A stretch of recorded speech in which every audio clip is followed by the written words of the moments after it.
Pistol उसके हाथ से निकलकर दूर जा गिरा था। ये गोली दूसरे हफ्शी ने चलाई थी जो इमरान की साइड पर खड़ा था। उसके हाथ में भारी रिवॉल्वर नजर आ रहा था। जोसेफ और जवाना, तुम दोनों कोई हरकत ना करोगे, अचानक उस एक्रीमियन ने इंतहाई सख्त लहजे में कहा और दांत पीसकर आगे की तरफ कदम बढ़ाता हुआ वो देवहकल हफ्शी यकलख्त रुक गया। मास्टर, इस औरत ने मेरे बेहतरीन दोस्त को मार डाला है, उस हफ्शी ने गुर्राते हुए कहा। मुझे मालूम है, उस नौजवान ने सर्द लहजे में जवाब दिया और वो हफ्शी होंठ भींचे खामोश हो गया। मैं दुरुस्त कह रही हूँ, मैं इससे इंटरव्यू करने आई तो इसने मुझसे दस्तदराजी की कोशिश शुरू कर दी। ये मुझे घसीटकर उगबी कमरे में ले जाना चाहता था। मैंने अपने डिफेंस में इसे गोली मार दी है और मुझे इसका कानूनी हक हासिल है।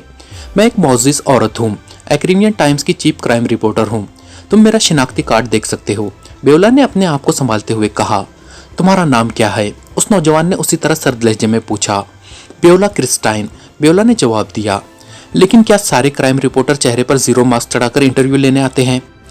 इस नौजवान ने, जो यकीनन अली इमरान था, इंतहाई खुश्क लहजे में कहा। यह हमारी ड्यूटी का हिस्सा है, हमें इसकी इजाजत होती है ताकि हम इत्मीनान से खबरें निकाल सके, वरना ये लोग हमें पहचानने के बाद कुछ नहीं बताते। बेओला ने फौरन ही जवाब दिया। वैसे वो दिल ही दिल में इस इमरान की तेज निगाही की कायल हो गई थी, वरना जीरो मास्क लगाने की उसने बड़ी माहिराना तरबियत हासिल की हुई थी और आज तक कोई भी सिर्फ देखकर जीरो मास्क की मौजूदगी को चेक न कर सका था। गुड, वैसे ये जॉन कार्लो शक्ल से ही बड़ा अय्याश लग रहा था। तुमने अच्छा किया कि इसे गोली मार दी। मुझे खुद ऐसे अफराद से नफरत है जो इन मामलात में वहशी बन जाते हैं। यकलख्त इमरान ने मुस्कुराते हुए कहा। मास्टर, उस देवहकल हफ्शी ने एहतजाज करने के अंदाज में कहा। जवाना, जॉन कार्लो तुम्हारा दोस्त जरूर था, लेकिन इस किस्म के वहशियों का यही अंजाम होना चाहिए। मिस बेओला ने दुरुस्त इकदाम किया है। आइए मिस बेओला, आप हमारे साथ चले, हम आपको हिफाजत से यहाँ से बाहर ले चलेंगे, इमरान ने कहा और बेओला बेख्तियार मुस्कुरा दी। शुक्रिया, बेओला ने कहा और फिर वो इमरान के साथ चलती हुई कमरे से बाहर आ गई। इमरान के इशारे पर पहले ही दूसरे हफ्शी ने, जिसने उस पर फायर किया था, उसका मशीन पिस्टल उठाकर अपनी जेब में डाल लिया था। आप कार पर आई है? इमरान ने बार से बाहर आते हुए कहा। हाँ, ये स्पोर्ट्स कार मेरी है, बेओला ने एक तरफ खड़ी हुई अपनी स्पोर्ट्स कार की तरफ इशारा करते हुए कहा। ओके, फिर आप हमें भी 25 जॉनसन कॉलोनी पर ड्रॉप कर दीजिएगा। यहाँ तो टैक्सी मिलना भी एक मसला है, इमरान ने मुस्कुराते हुए कहा। जरूर जनाब, आइए, बेओला ने कहा और जल्दी से चाबी निकालकर कार के डोर खोल दिए और खुद वो स्टीयरिंग पर बैठ गई, जबकि इमरान साइड सीट पर और दोनों हफ्शी पिछली सीट पर टेढ़े मेढ़े होकर सिमट गए। स्पोर्ट्स कार उनकी जसामत के लिहाज से खासी मुख्तसर साबित हुई थी। आप जॉन कार्लो से किस मौजू पर इंटरव्यू करने गई थी? इमरान ने पूछा। मंशियात के एक रैकेट के मुतालिक मेरे पास कुछ इत्तलात थी और मुझे बताया गया था कि जॉन कार्लो उसके मुतालिक काफ़ी कुछ जानता है। चुनांचे मैंने उसे पहले फ़ोन किया तो उसने बताया कि मेरे मेहमान आए हुए हैं, लेकिन मैं चाहती थी कि शाम के एडिशन में ये स्टोरी आ जाए। चुनांचे मैंने इसरार किया तो उसने मुझे बुला लिया। जब मैं उसके दफ्तर पहुंची तो उसके मेहमान जा चुके थे और वो अकेला था। मुझे देखते ही उसकी बाछों से राल बहने लगी और उसकी आंखों में ऐसी चमक उभर आई जैसे भेड़िया अपने शिकार को देख लेता है। उसने मुझ पर दस्तदराजी की कोशिश की और फिर मुझे घसीटता हुआ पिछले कमरे में ले जाने लगा। उस पर मैंने मशीन पिस्टल से उस पर गोली चला दी और फिर आप लोग आ गए। बेओला ने जानबूझकर ऐसे अंदाज में बात की जैसे वो बेहद मजलूम हो। ठीक है, तुम्हें ऐसा ही करना चाहिए था। मुझे बेहद मसरत हुई है कि तुम जैसी बहादुर लड़कियां यहाँ एक्रीमिया में भी रहती हैं। साइड सीट पर बैठे हुए इमरान ने मुस्कुराते हुए कहा। क्या मतलब, क्या तुम एक्रीमी नहीं हो? बेओला ने जानबूझकर चौंकते हुए गौर से इमरान को देखकर कहा।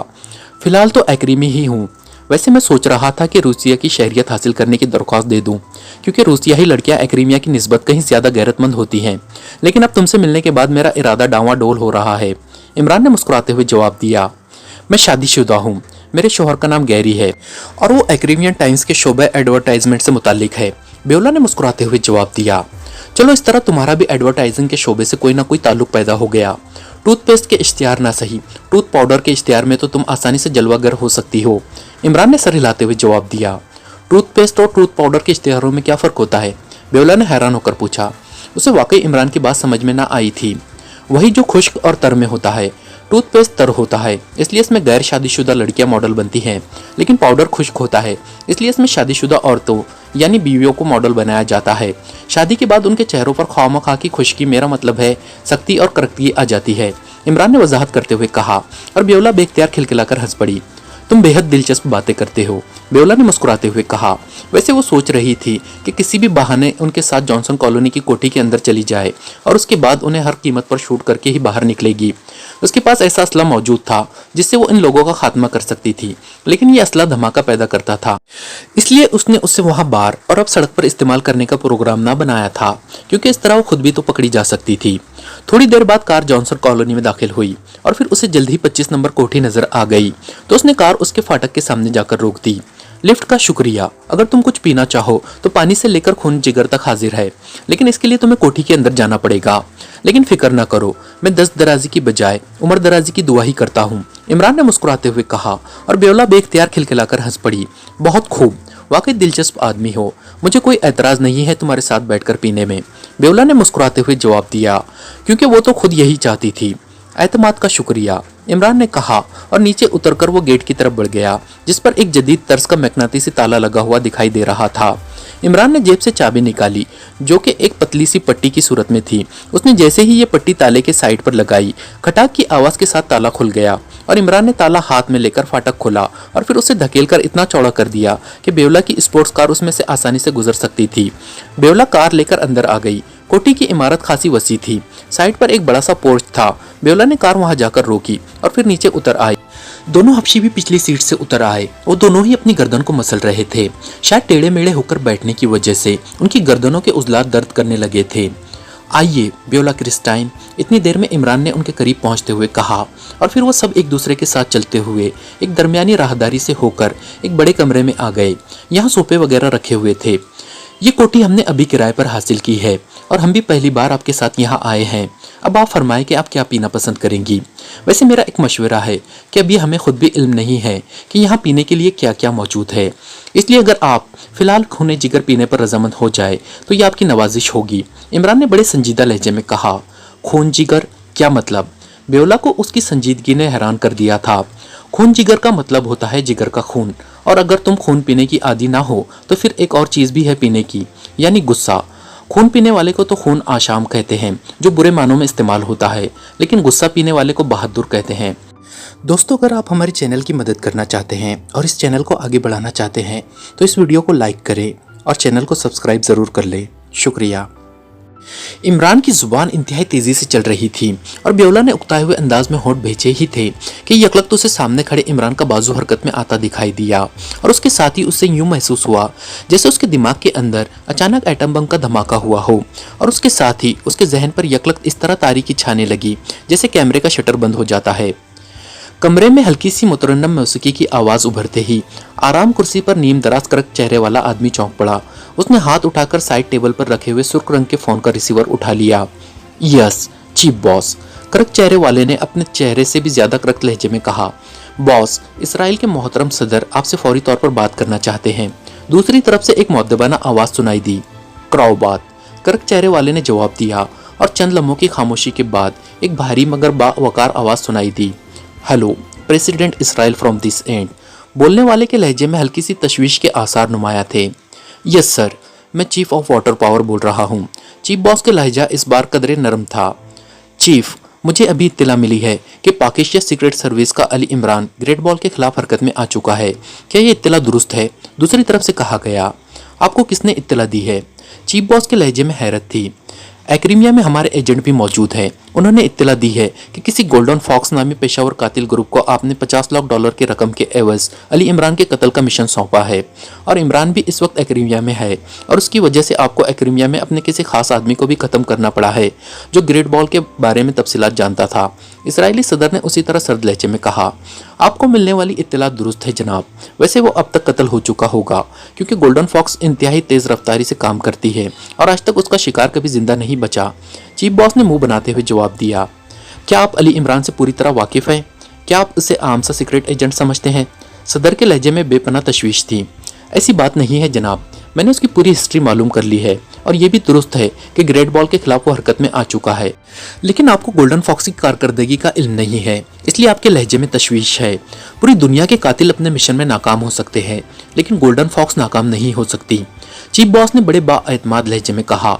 लेकिन उसे ग्रेट बॉल का इल्म कैसे हुआ? मेरे ख्याल में तो ये इंतहाई खुफिया प्रोजेक्ट था, और अगर दुनिया भर के मुस्लिम ममालिक और उसमें रहने वाले मुसलमानों को इसके असल मिशन की हवा भी लग गई तो पूरी दुनिया के मुसलमान पागलों की तरह यहूदियों पर चढ़ दौड़ेंगे। और इमरान को इसका इल्म होने का मतलब है कि अब ये प्रोजेक्ट खुफिया नहीं रहा, और अगर इमरान कत्ल भी हो जाए, जिसका मुझे 1% भी यकीन नहीं है, तो फिर कोई दूसरा मुसलमान आगे आ जाएगा, फिर तीसरा। सदर इसराइल के लहजे में हल्की सी तल्खी नुमाया थी। इमरान को तो सिर्फ इतना इल्म है कि वाटर पावर एक यहूदी तंजीम का नाम है, उससे ज़्यादा उसे इल्म नहीं है। ग्रेट बॉल का वो सिर्फ नाम जानता है, उसे उसकी तफसीलात का इल्म नहीं है, और ना ही हमारे हेडक्वार्टर का, और ना ही वो कभी इसके मुतालिक जान सकता है। इसलिए परेशानी की कोई बात नहीं है जनाब, चीफ बॉस ने जवाब देते हुए कहा। आप इस शैतान के बारे में जानते नहीं हैं, जबकि इसराइल इससे अच्छी तरह वाकिफ है। इसने हमें इस कदर नुकसानात पहुंचाए हैं कि आप इसका तस्वुर भी नहीं कर सकते। हमारी टॉप एजेंसियां पागलों की तरह इसके पीछे भागती रही हैं, लेकिन वो हर बार ना सिर्फ सही सलामत निकल जाता है, बल्कि हमें इतना बड़ा नुकसान पहुंचा जाता है कि आप सोच भी नहीं सकते। और ये भी सुन ले कि आपके प्रोजेक्ट ग्रेट बॉल पर उठने वाले अखराजात का निस्फ सिर्फ इसराइली यहूदी और इसराइली हुकूमत इसलिए अदा कर रही है कि दरअसल हम इस पाकिशिया और इस अली इमरान से हमेशा के लिए पीछा छुड़ाना चाहते हैं। हमने आपके प्रोजेक्ट की खातिर इसराइल के तमाम वसाइल झोंक दिए हैं और अपने तरक्याती काम तक बंद कर दिए हैं, लेकिन अगर कल ये इमरान ग्रेट बॉल प्रोजेक्ट को ख़त्म करने में कामयाब हो जाता है तो इसका मतलब है कि आपके प्रोजेक्ट से मुसलमानों की तबाही होनी तो एक तरफ रही, पूरी दुनिया की यहूदियों की तबाही लाजमी अम्र बनकर रह जाएगी। और आप इत्मीनान से किसी पेशावर कातिलों की तंजीम के जिम्मे इमरान का कत्ल लगाकर बैठे हुए हैं। अगर इमरान इस तरह इन पेशावर कातिलों के हाथों मर सकता तो शायद अब तक करोड़ों बार मर चुका होता। इसराइल के सदर ने इंतहाई जज्बाती अंदाज में बात करते हुए कहा, मैं अपनी तंजीम को आपसे बेहतर तौर पर समझता हूं जनाब, और चूंकि आप इसराइल के सदर हैं इसलिए मैं आपका एहतराम भी करता हूं, वरना ऐसी बातें मेरे लिए नाकाबिले बर्दाश्त होती हैं। आप कतन बेफिक्र रहें। ग्रेट बॉल को एक इमरान तो क्या 1 करोड़ इमरान भी मिलकर ख़त्म नहीं कर सकते। चीफ का लहजा इस बार बेहद नाखुशगवार था। आप नाराज ना हो चीफ, मुझे मालूम है कि आपने ग्रेट बॉल का हिफाजती सिस्टम ऐसा बनाया है कि इस तक किसी का पहुंचना ही नामुमकिन है, लेकिन ये इमरान यकीनन माफूकुल फितरत ताकतें रखता है। ये नामुमकिन को भी मुमकिन बना देता है, और ये सिर्फ कहने की बात नहीं है बल्कि हर बार अमली तौर पर भी ऐसा ही होता चला आया है। बहरहाल मेरा मकसद आपको चौकन्ना करना था, इससे ज्यादा कुछ नहीं। Good bye. दूसरी तरफ से इसराइल के सदर ने भी नाखुशगवार लहजे में कहा, और उसके साथ ही राब्ता खत्म हो गया और चीफ बॉस ने रिसीवर क्रेडल पर पटक दिया। इसराइल जैसी अजीम ममलकत का सदर हो और इस तरह एक आदमी से डरता हो जैसे बच्चे जिन भूतों से डरते हैं, चीफ बॉस ने बड़बड़ाते हुए कहा। उसके चेहरे पर शदीद गुस्से के आसार नुमाया थे और फिर उसने हाथ बढ़ाकर एक बार फिर रिसीवर उठा लिया। Yes boss. दूसरी तरफ से उसके सेक्रेटरी की मुअद्दबाना आवाज सुनाई दी। एक्रीमिया में डॉग बिल से बात कराओ, चीफ बॉस ने फाड़ खाने वाले लहजे में कहा और रिसीवर दोबारा पटक दिया। इसराइली सदर से होने वाली गुफ्तगू की वजह से उसका मूड बुरी तरह ऑफ हो गया था। चंद लम्हों बाद ही मौसीकी दोबारा गूंजी तो चीफ बॉस ने रिसीवर उठा लिया। डॉग बिल लाइन पर है बॉस, सेक्रेटरी की मुअद्दबाना आवाज सुनाई दी। Hello, dog bill chief speaking, chief boss ने करक लहजे में कहा। यस बॉस, दूसरी तरफ से बोलने वाले ने मुअद्दबाना लहजे में कहा। तुम्हारी तरफ से कोई रिपोर्ट नहीं मिली इस गोल्डन फॉक्स की कारकर्दगी के बारे में, चीफ बॉस ने होड़ भेजते हुए कहा। बॉस, इतनी जल्दी तो रिपोर्ट मुमकिन नहीं है। बहरहाल उसके जिम्मे मिशन लग गया है और वो हरकत में आ चुकी है। मेरा ख्याल है उसके लिए असल प्रॉब्लम इमरान की तलाश होगा। जैसे ही इमरान को उसने तलाश कर लिया फिर इमरान को कत्ल करने में उसने कोई देर नहीं लगानी। बहरहाल जैसे ही उसकी तरफ से रिपोर्ट मिली मैं आपको कॉल करूंगा, डॉग बिल ने जवाब दिया। तुम उन्हें एक और शर्त बता दो कि हमें इमरान की लाश या कम से कम उसका सर चाहिए। ऐसा ना हो कि वो किसी और को कत्ल करके कह दे कि मिशन मुकम्मल हो चुका है, चीफ बॉस ने तेज लहजे में कहा। ओह, ये बात तो पहले नहीं हुई। बहरहाल मैं अभी उसके एजेंट से बात कर लेता हूँ। लेकिन बॉस, ये सर कहाँ भेजना होगा, डॉग बिल ने कहा। तुम उसे डोचे तक पहुंचा देना, वहां से मैं उसे मंगवा लूंगा। मैं उसे खुद चेक करना चाहता हूँ, ये जरूरी है, चीफ बॉस ने कहा। लेकिन बॉस, डोचे तक सर कैसे पहुंचेगा? आपने खुद ही तो बताया था कि वो महफूज रास्ता आपने बंद कर रखा है, डॉग बिल ने हैरत भरे लहजे में कहा। जब तुम मुझे मिशन की कामयाबी की इत्तला करोगे तो रास्ता भी हंगामी तौर पर खोला जा सकता है। और सुनो, मैंने तुम्हारी यकीन दहानी पर यह अहम तरीन मिशन उस गोल्डन फॉक्स को दिया है, लेकिन अगर मिशन मुकम्मल ना हुआ तो फिर तुम भी अपनी जान से हाथ धो बैठोगे। और अगर ये मिशन मुकम्मल हो गया तो फिर तुम्हें इसका इतना बड़ा इनाम दिया जाएगा जिसका तुम तस्वुर भी नहीं कर सकते। मैं तुम्हारी बीवी को भी कबूल कर लूंगा और तुम्हारी पहले वाली सब मराद भी बहाल कर दूंगा, चीफ बॉस ने कहा। आप बेफिक्र रहें बॉस, गोल्डन फॉक्स की कारकर्दगी मैं अच्छी तरह जानता हूँ। मिशन लाजमन मुकम्मल होगा, डॉग बिल ने जवाब दिया। ओके, मैं तुम्हारी रिपोर्ट का हर वक्त मुंतजिर रहूंगा, चीफ बॉस ने कहा और उसके साथ ही रिसीवर रख दिया। मास्टर, आप इसे साथ क्यों ले आए हैं? इसको वहीं गोली मारकर फेंकाना था। मुझे यकीन है कि ये गलत बयानी कर रही है। जॉन कार्लो अय्याश जरूर है, लेकिन अभी इतना भी नहीं कि दफ्तर में आने वाली हर औरत पर पागलों की तरह झपट पड़े। जवाना ने होंठ भींचते हुए कहा, मुझे मालूम है कि इसकी सारी कहानी गलत है। इमरान ने फर्श पर बेहोश पड़ी हुई बेओला क्रिस्टाइन को उठाकर सोफे पर डालते हुए कहा, ओ तो फिर? जवाना ने चौंक कर कहा, जोसेफ, तुम पहले इसकी मुकम्मल तलाशी लो। मुझे यकीन है कि इसके पास अभी असला मौजूद होगा और मैंने मुकम्मल तलाशी कहा है। इमरान ने एक तरफ खड़े जोसेफ से कहा, बॉस, ये औरत है, अब जवाना से कह दे। जोसेफ ने हिचकिचाते हुए कहा, मुझे मालूम है कि तुम क्यों हिचकिचा रहे हो। तुम्हें औरतों से नफरत है, इसलिए मैंने तुम्हें कहा है, क्योंकि तुम सिर्फ तलाशी ही लोगे। चलो आगे बढ़ो, जब तक मैं जवाना को समझा दूं। ये अपने दोस्त की मौत पर अभी तक गुस्से में है। इमरान ने मुस्कुराते हुए कहा और फिर जवाना की तरफ मुड़ गया। जवाना, तुम्हारा दोस्त सिर्फ हमारी वजह से मारा गया है। दस्तराजी वाली बात इसलिए गलत है, अगर ऐसा होता तो लाजमन बेओला के कपड़े फटे होते, या फटे ना होते तो कम अज कम खींचातानी के आसार जरूर मौजूद होते। और फिर जॉन कार्लो की लाश और बेओला के दरमियान इस कदर फासला मौजूद था कि दस्तराजी और घसीट कर ले जाने वाली कहानी अक्सर गलत थी। और उसने जिस तरह जीरो मास्क लगाया हुआ था, उसका मतलब है कि ये आम औरत या सिर्फ सहाफ़ी नहीं हो सकती, क्योंकि जीरो मास्क को जिस अंदाज में इसने लगाया हुआ है, ऐसा सिर्फ इस फन के इंतहाई माहिर ही लगा सकते हैं। मैंने खुद ये फन ना सीखा हुआ होता तो मैं भी इसे ना पहचान सकता। उस पर मुझे शक हुआ और फिर ये जितनी आसानी से हमारे साथ आने पर और फिर इस कोठी के अंदर आने पर तैयार हो गई, इसका मतलब है कि ये हमारी तलाश में वहां गई थी। और मैंने इसकी कनपट्टी पर अचानक मुक्का जड़कर इसे बेहोश भी इसीलिए किया है ताकि एक तो इसकी तलाशी ले लूं और दूसरा मेरे जहन में एक और ख्याल मौजूद है वो भी दूर कर लूं। इमरान ने पूरी तरह वजाहत करते हुए कहा, शुक्रिया मास्टर, अब मेरा इत्मीनान हो गया है। वरना मैं सोच रहा था कि अगर आपको इस औरत की कहानी पर यकीन आ गया तो आप मेरे दोस्त के बारे में क्या सोचेंगे।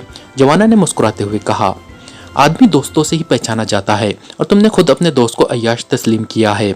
इमरान ने मुस्कुराते हुए कहा और फिर वो जोसेफ और बेओला की तरफ मुड़ गया। ये चीजें निकली हैं बॉस, और कुछ नहीं है। जोसेफ ने कुर्सी के सामने रखी हुई चीजों की तरफ इशारा करते हुए कहा और फिर इस तरह पीछे हट गया जैसे अब तक वो किसी इंतहाई मकरू चीज को हाथ लगाता रहा हो। ओ, खासा जदीद किस्म का असला है। इमरान ने आगे बढ़कर उन चीज़ों को गौर से देखते हुए कहा। उसमें छोटे छोटे और मुख्तलिफ रंगों के कई कैप्सूल, एक पेंसिल नुमा मिसाइल, 3 सुनहरे रंग की पत्तियां और 2 डब्बियां पड़ी हुई थी। उनके साथ ही एक पतला लेकिन लंबे साइज का बॉक्स भी था जिसके ऊपर एक बटन और उसके साथ एक बल्ब भी लगा हुआ था और उसके दोनों अतराफ पर बारीक बारीक सुराख भी नजर आ रहे थे। इमरान ने चौंक कर उसे उठाया और गौर से देखने लगा। ये तो कोई जदीद किस्म का ट्रांसमीटर लगता है, इमरान ने कहा और अभी उसका फिक्रा खत्म ही हुआ था कि अचानक डब्बे का बल्ब जल उठा और उसके साथ ही सुराखों से सरर सरर की ऐसी आवाजें निकली जैसे नए नए जूतों में से चलते हुए आवाज निकलती है।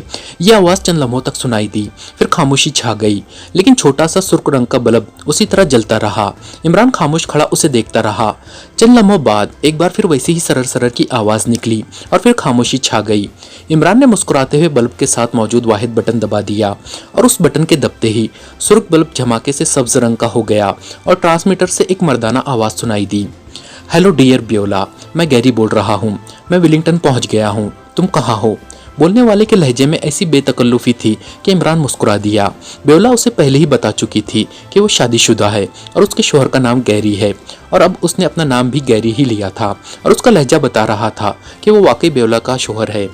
मैं मसरूफ हूँ डियर, इमरान के हलक से बेओला जैसी आवाज़ निकली। लहजा बिल्कुल ऐसा था जैसा कि बेओला अपने शोहर से बोल सकती है।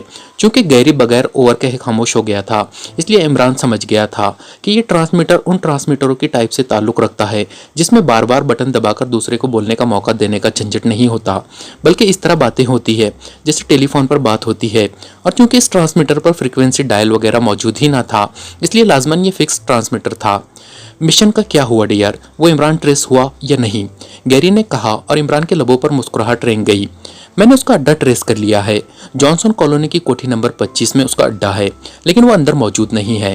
कोठी खाली पड़ी हुई है, मैं उसके अंदर छुपी हुई हूँ ताकि जैसे ही वो आए मैं अपना मिशन पूरा कर लूँ। इमरान ने बेओला की आवाज में जवाब दिया। गुड, मुझे यकीन था कि तुम इसे बहरहाल ट्रेस कर लोगी।